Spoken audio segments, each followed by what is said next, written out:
Welcome to Advancing Health. Community health workers play a vital role in bridging the gap between healthcare systems and the communities they serve. As we celebrate the upcoming 2025's Community Health Improvement Week, June 9 through June 13, we learn more in today's podcast about how the team at Duke University's partnership with community health workers led to stronger communities and measurable improvements in heart health outcomes. Hello again, I am Dr. Chris Dirienzo, Chief Physician at the American Hospital Association. On this week's podcast, we are celebrating CHI Week. That stands for Community Health Improvement Week.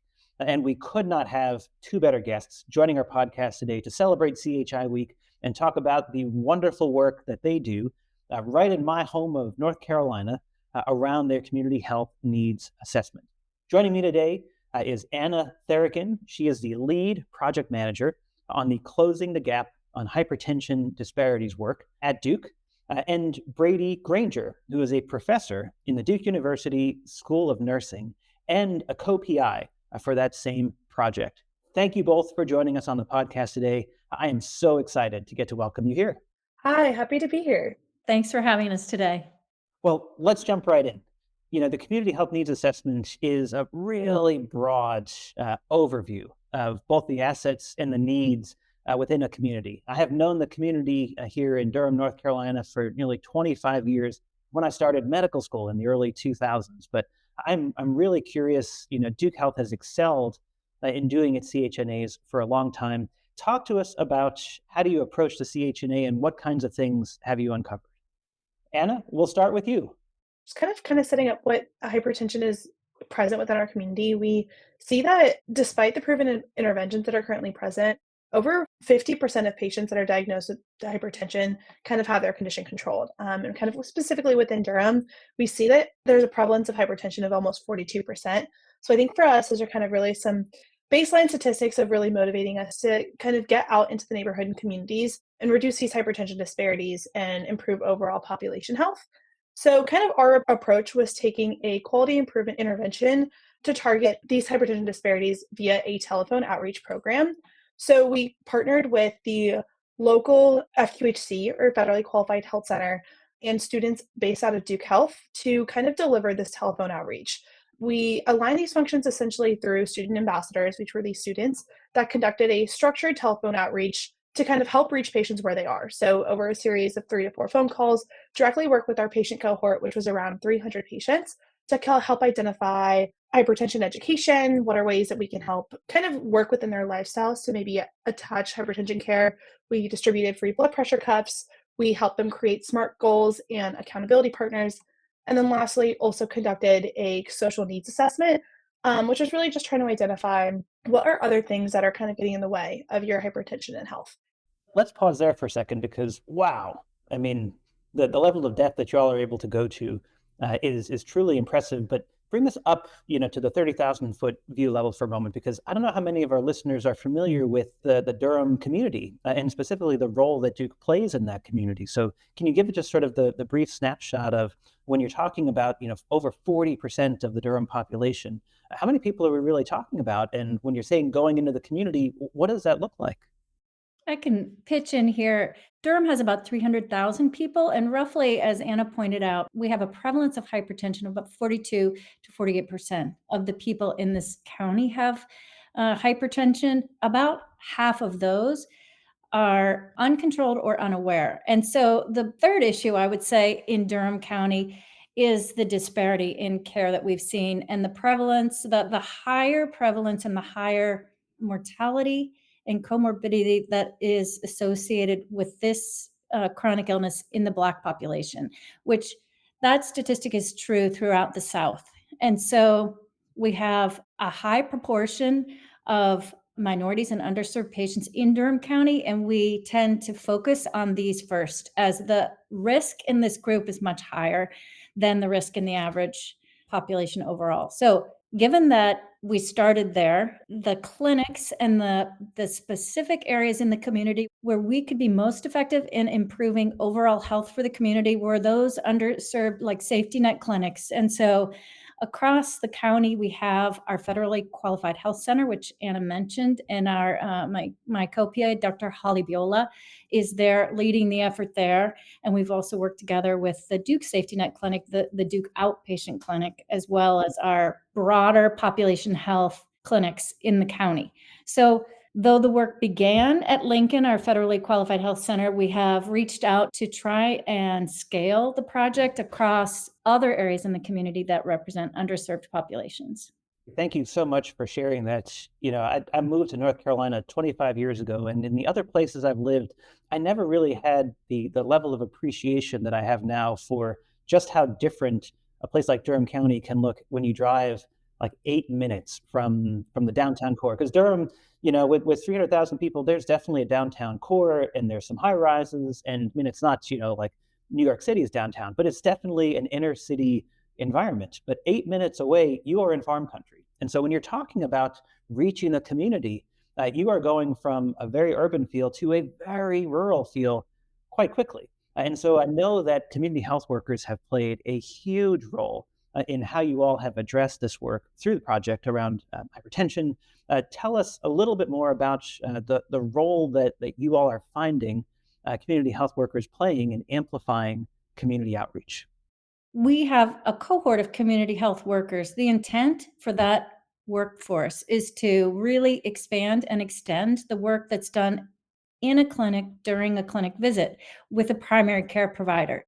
The fact is that many of our people in the underserved area, especially, have so many social determinants, which Anna can expand on, that it's hard to fit the care that's needed within that short window of time of the visit. So this project has served to really engage health professions, students like Anna, as patient navigators to partner with these community health workers and literally give everyone more time to be able to provide the care at the community level that we want to do. So Anna can expand on exactly what that looks like. I think kind of as she pointed out, there was this huge, not gap that necessarily we realized, but kind of this system that patients weren't necessarily kind of getting the full time that they needed to, just with the limitations of the system. And so I think what really community health workers and in our case students were able to really fill that gap was kind of being able to take that time with patients when they had it. Our first call with patients and students made was just sitting down with them being like, are you interested in kind of learning more about what hypertension means or how we can kind of implement some lifestyle changes? And can we do that on your time? And I think that was just a really big portion of whether it was people that were working 2 to 3 jobs and only had availability at 8 p.m. or 9 p.m. I think that was kind of the really great gap that students could kind of fill, is kind of making sure outside clinic hours, where can we sit and really impact and make a change? And then on top of that, really kind of making it really personalized with the education that we gave them, learning about the different things that they were kind of experiencing, what kind of struggles were specifically relevant to their lives, whether that was I'm struggling of trying to get groceries when I have to make sure to pick up my kids from preschool, or whether it's I'm taking care of two of my parents that are kind of based in the hospital, and kind of making sure that we were able to insert little pieces of advice, whether it was, hey, like, how about we try to get 30 minutes, walk to your parents' house instead of necessarily being able to drive there, and really kind of instill small changes that they can make and really be their personal cheerleader and kind of instilling these small changes that can really make such a big difference in their blood pressure and hypertension. I love that. Wouldn't we all benefit from having a personal cheerleader, especially when fighting, a condition like hypertension, which is so seemingly innocuous because it's just a number on a machine. But we know that years and years and years of high blood pressure take its toll on nearly every organ system in the body. And again, being good project leads, I imagine you all are measuring countless kinds of metrics through this work. What is one measurable impact that you can tell us about through this engagement of community health workers and really extending their reach, and not only into patients' homes, but into community-based settings as well? I think the big one was just the impact that we had on their blood pressure, and then also just self-management. I think within our intervention this past year, we saw a average drop in the systolic blood pressure of those that participated of over 15 milligrams of mercury, which is just a really huge kind of drop when considering this intervention that took place.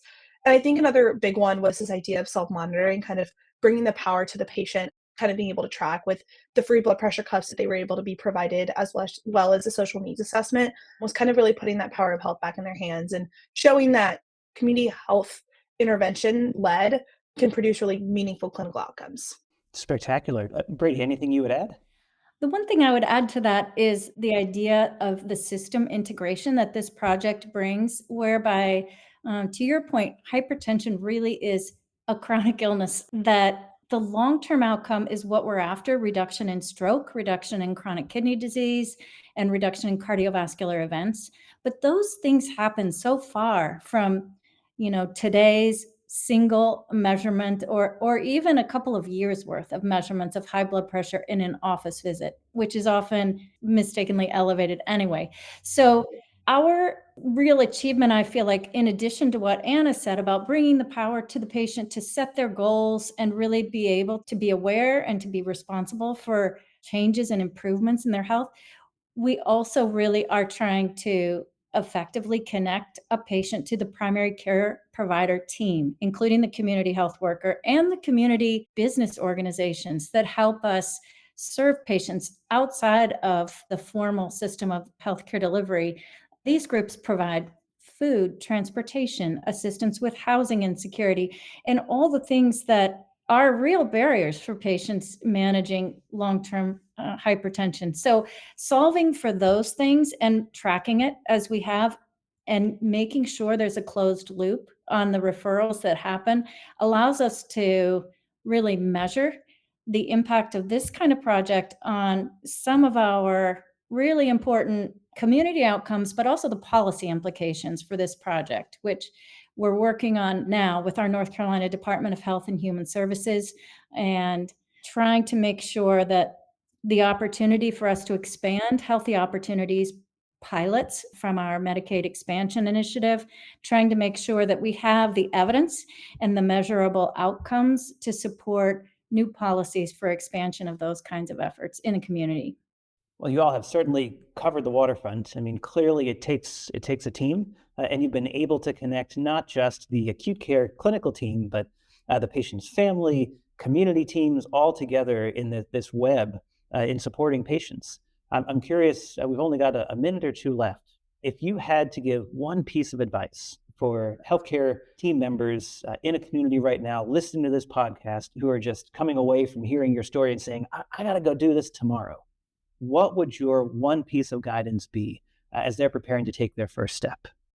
Our guidance would be communicate with your primary health care provider and let them know you're interested in joining our team as a patient expert in the hypertension management program.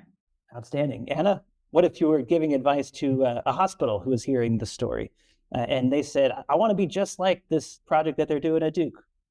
I think it's just showing that it's possible to kind of get an intervention like this off the ground, and it really can make a real big difference in patients' lives. And so kind of putting a focus in community health workers and kind of connecting back to that primary care, as Dr. Granger said, is a really important component. Well, you have done tremendous work, obviously connecting all the way back to the community health needs assessment, what it lifts it up, how you connect that to a project, building in the approach that brings community health workers into the fold, and then obviously bringing patients and family members into the fold with you. We could not wish you more luck in the work that you're doing. And again, couldn't think of a better story to tell this week during CHI week in 2025. Any closing thoughts before we say goodbye? I think thanks for your support and for the dissemination of efforts like this and the impact it has on our community. Thank you. Couldn't say it better myself. Thank you both so much. Thanks for listening to Advancing Health. Please subscribe and rate us 5 stars on Apple Podcasts, Spotify, or wherever you get your podcasts.